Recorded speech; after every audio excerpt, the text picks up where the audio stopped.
Ya, Assalamualaikum warahmatullahi wabarakatuh. Perkenalkan saya Muhammad Reja, saya host di acara Napeh bareng KNPI Luakulu. Ya, kebetulan hari ini kita ngobrol-ngobrol santai bersama Ketua KNPI Luakulu, yaitu Bung Rian. Ya, apa kabar Bung? Alhamdulillah sehat Ya, Reja. siap. Ya, kita ngobrol-ngobrol santai ya Bung ya. Siap. Oke, sekarang perkenalan dulu nih. Oke. Ya, Bung Rian ini siapa gitu kan? Ya, boleh Bung. Ya, mungkin saya Rian Saputra gitu kan ya. Asli, lahir, besar, kecil, hingga menemukan tambatan hati di Luakulu. Gile. Mencari nafkah pun di Luakulu. Siap. Dan kepengen nanti usul khotimahnya di Luakulu juga. Kalau bisa memilih kan. Ya, Alhamdulillah. Gimana Bung, sehat? Alhamdulillah sehat Bung Reja. Ya, ini banyak pertanyaan-pertanyaan nih Bung ya. Kita santai aja ngobrolnya. Siap. Oke, kegiatan sekarang apa yang sedang dilakukan nih Bung? Ya, sekarang pekerjaan saya kan memang sebagai guru juga di SMK Muhammadiyah Luakulu. Kebetulan diberikan amanah juga jadi kepala sekolah di SMP Muhammadiyah Luakulu. Karena kebetulan ini lagi COVID-19, jadi kita daring ini. Jadi untuk sekolah lebih banyak ke daringnya. Tapi kebetulan juga kita sekarang, karena kebetulan juga saya di PPK, Panitia Pemilihan Kecamatan, di Divisi Teknis Penyelenggara, jadi sambil berjalan juga mempersiapkan tahapan-tahapan pilkada serentak yang insya Allah akan dilaksanakan 9 Desember 2020. Dan kesempatan ini juga saya mengajak rekan-rekan semua untuk tidak golput, untuk datang ke TPS nanti tanggal 9 Desember. Karena itu menentukan masa depan Kutai Kartanegara. Ingat ya, tanggal 9 Desember 2020 jangan sampai golput tuh, pesan Muria. Oke Bung, ya ngomong-ngomong tentang, pasti sibuk sekali ya, sibuk sekali dari kepala sekolah, entah sekarang dari petugas di KPU juga gitu kan, walaupun di kecamatan ya walaupun sibuk juga. Oke Bung, gini, kan Bung Rian ini kan terkenal sebagai ketua KNPI Luakulu. Ya, pengen denger nih, kok bisa jadi ketua KNPI Luakulu? Pengen denger ceritanya dong. Iya. Di awal. Iya. Jadi memang prosesnya panjang memang Bung Reja. Tuh, jangan panjang-panjang juga. Bisa dibancang nih dari sini kan. Prosesnya panjang. Oke, secara singkat aja Bung. Ya, secara singkatnya, A few moments later. mungkin dulu ya tahun 2016 itu adalah tahun awal saya terpilih menjadi ketua KNPI Luakulu, dan itu memang melalui proses pemilihan di Desa Ponoragan 2016 silam. Dan itu juga saya menyadari, saya pun sampai hari ini memahami dengan sepenuhnya bahwasannya memang itu merupakan amanah yang berat buat saya. Karena Luakulu ini kan miniatur kecamatan yang kaya akan sumber daya alamnya gitu kan ya. Jadi merupakan sebuah tantangan besar buat saya, terutama yang didapuk menjadi ketua KNPI Luakulu. Dan memang perjalanan panjang sekali Bung Reja, dan itu tidak terlepas dari doa, dukungan Bapak Haji Adriansah SH yang pada waktu itu masih menjabat Pak Sekcam. Oh, masih beliau dulu Sekcam dulu ya, baru sekarang Ya, jadi sekarang kan jadi sudah camat. jadi camat. Tidak lepas dukungan dan arahan bimbingan juga waktu itu sama beliau dan rekan-rekan organisasi yang lain kepemudaan pada saat itu. Karena kegelisahan kawan-kawan itu, dan saya rasakan ada KNPI kok nggak ada kegiatannya gitu kan di Luakulu. Ada nama KNPI kok nggak ada kegiatannya. Nah, akhirnya ya kita coba merumuskan gimana sih caranya KNPI ini tidak mati suri lagi. Ya saya banyak berkonsultasi dengan beliau Pak Haji Adriansah pada saat itu, Pak Sekcam, yang memang benar-benar perhatian sama anak-anak muda. Dan akhirnya ya terjadilah gitu kan ya kegiatan-kegiatan KNPI yang sudah ada meskipun masih terdapat kekurangan. Siap. Jadi Ya. awalnya itu 2016 ya. Berarti ini masuk periode Periode kedua ya kan. Walaupun katanya baru mau dilantik karena gara-gara Covid ya. Iya.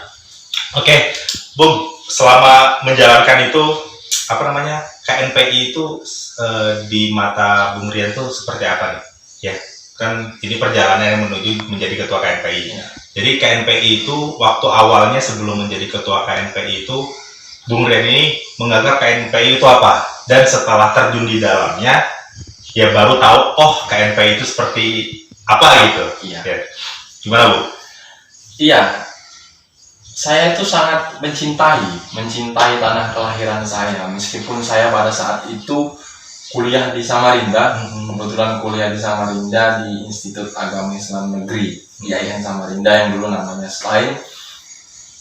Saya waktu itu menjadi mahasiswa itu gelisah juga gitu kan ya, gelisah karena memang di kampus itu di kader ya ditempa dengan kesulitan hidup, dengan berbagai macam persoalan gitu kan ya.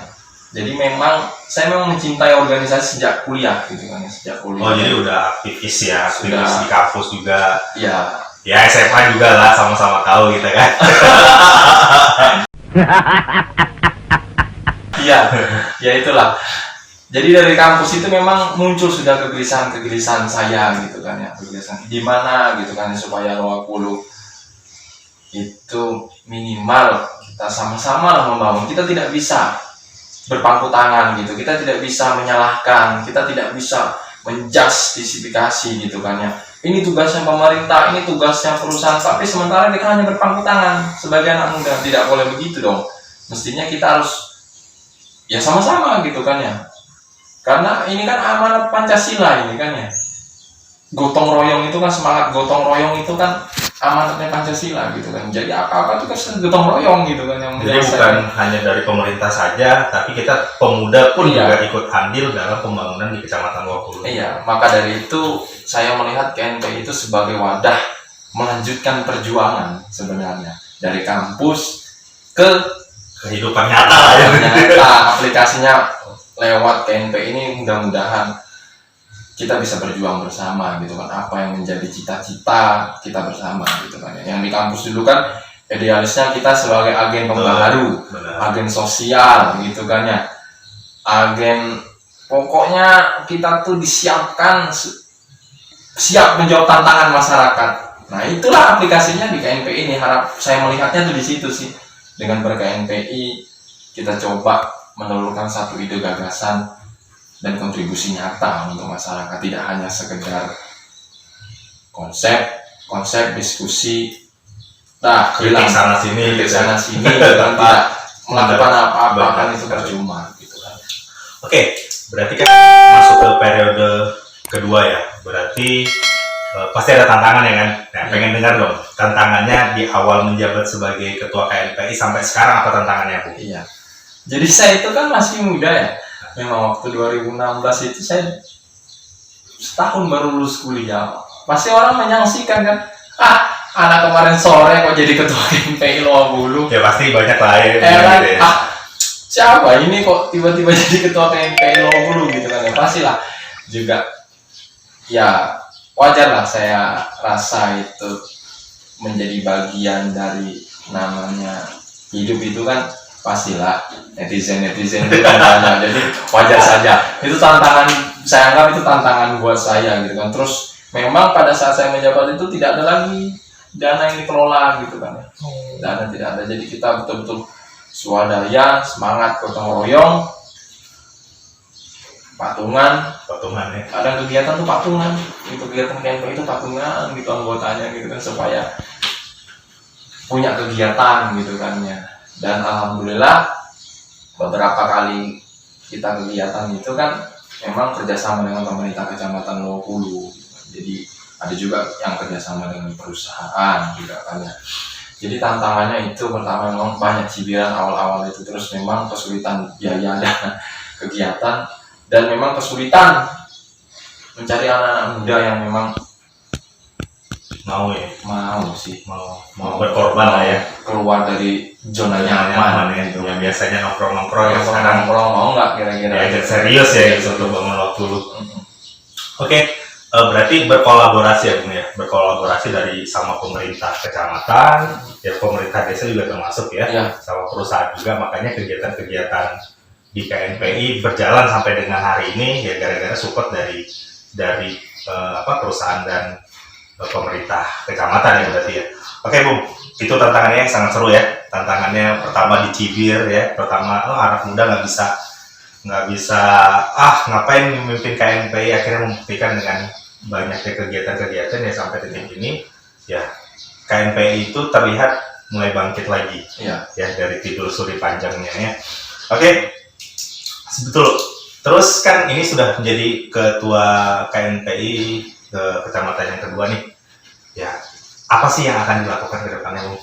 Iya. Di periode kedua Bung, berarti ini terakhir ya? Iya. Ya, Insya Allah. apa sih yang akan direncanakan Bung Riani untuk KNPI Loh Hulu ini ya selama menjabat sampai akhir periode ini? Wow. Iya. Ya tentunya saya pun menyadari dengan segala keterbatasan ya itu sebagai manusia gitu kan ya. Tentunya masih banyak kekurangan dari periode pertama hingga periode akhir ini. Yang pada intinya memang kita tuh punya cita-cita besar, punya gagasan besar. Loh Hulu ini dulu kan simbol kejayaan OPM batubara terbesar gitu kan ya. Kita tuh ingin mengembalikan kejayaan itu gitu kan ya. Dengan cara apa? Kan itu pertanyaannya, dan didukung oleh siapa gitu kan ya. Lagi-lagi kita ini kan memiliki keterbatasan anggaran gitu kan. Nah, tugas kita sekarang ini membantu pemerintah gitu kan, mensukseskan kegiatan-kegiatan pemerintah yang memang dirancang untuk kemajuan kecamatan Loh Hulu gitu kan ya.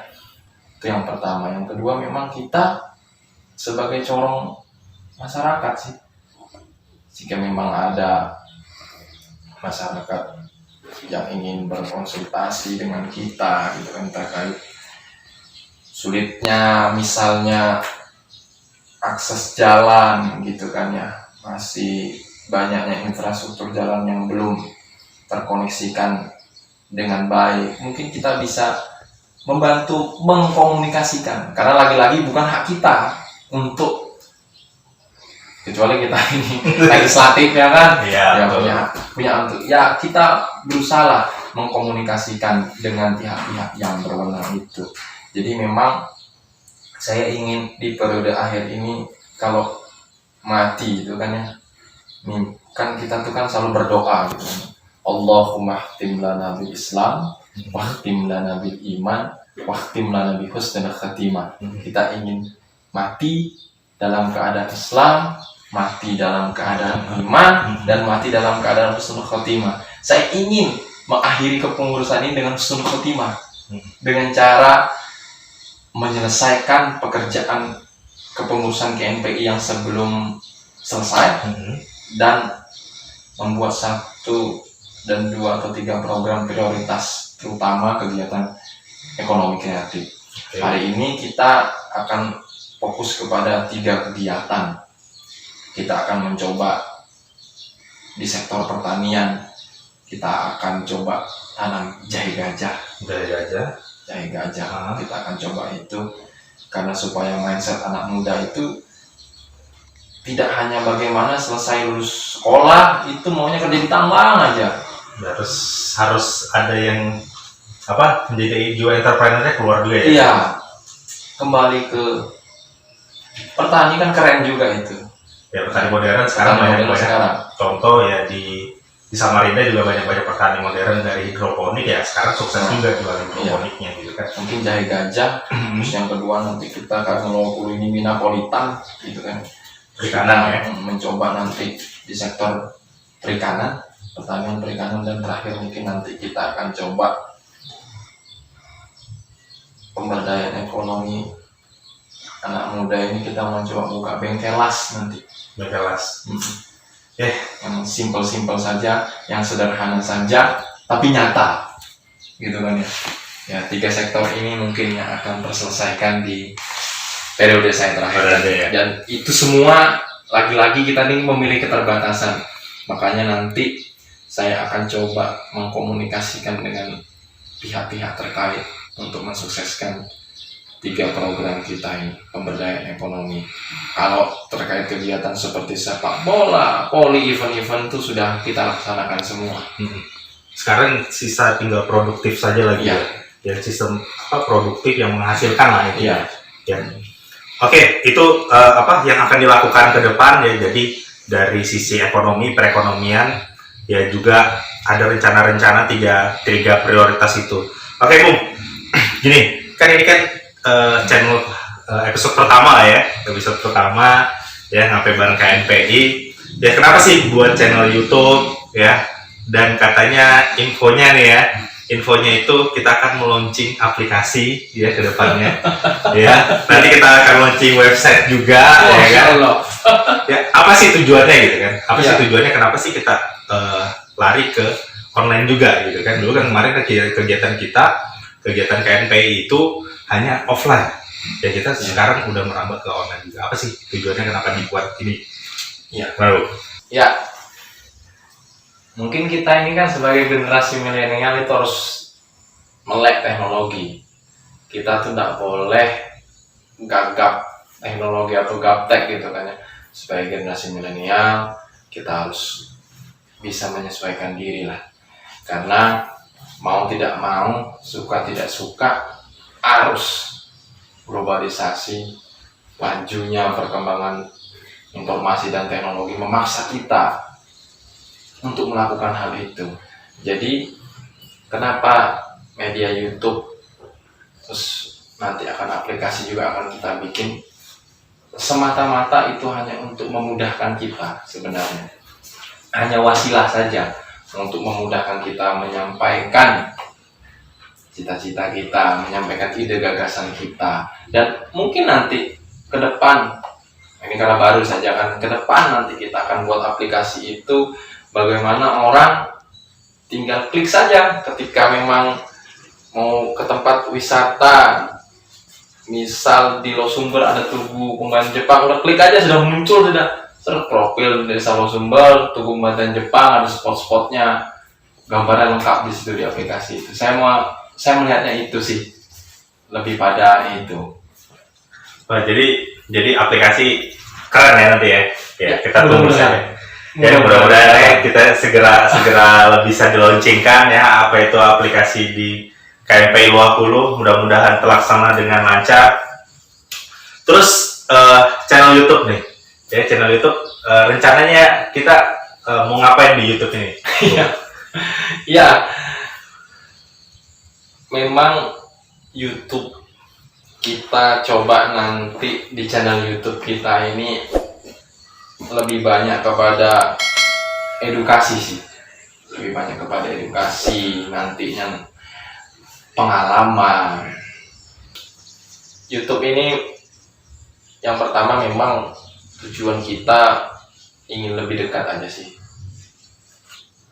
ingin lebih dekat, memudahkan akses informasi bagi masyarakat gitu kan. Apalagi YouTube ini kan gampang sekali diakses gitu kan. Kita tinggal buka handphone gitu kan ya, aplikasi YouTube, pesan-pesan informasi itu kan tersampaikan. Nanti misal di YouTube nanti kita bisa belajar dari tokoh-tokoh yang ada di Bengkulu. Kita nanti bisa juga memperlihatkan pelaku UMKM di YouTube kita, membantu mempromosikan. Pada intinya sih kita ingin menjadi wasilah kebermanfaatan bagi masyarakat Bengkulu, baik itu pelaku UMKM, baik itu kita mendengar kisah-kisah inspiratif dari tokoh-tokoh yang ada di Bengkulu. Itu sih sebenarnya banyak hal yang akan kita lakukan di YouTube. Ditunggu saja nanti, ya kan? Tunggu ya. Jadi kita mengenal nanti tokoh-tokoh, banyak orang yang tidak tahu ya.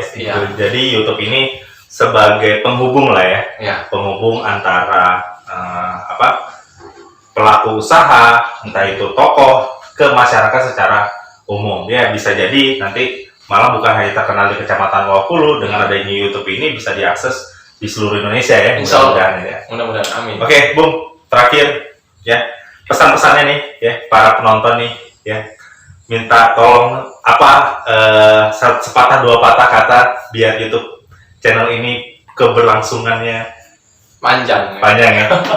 Jangan satu dua video kita tutup bubar gitu kan. Iya, Jadi iya. ini terus berlangsung lah, terus berlanjut. Gimana Bu? Pesan-pesannya Bu? Iya. Kepada masyarakat Lopulu, inilah kami gitu kan ya, Komite Nasional Pemuda Indonesia Kecamatan Lopulu. Kami ini adalah anak-anak muda yang berusaha mengekspresikan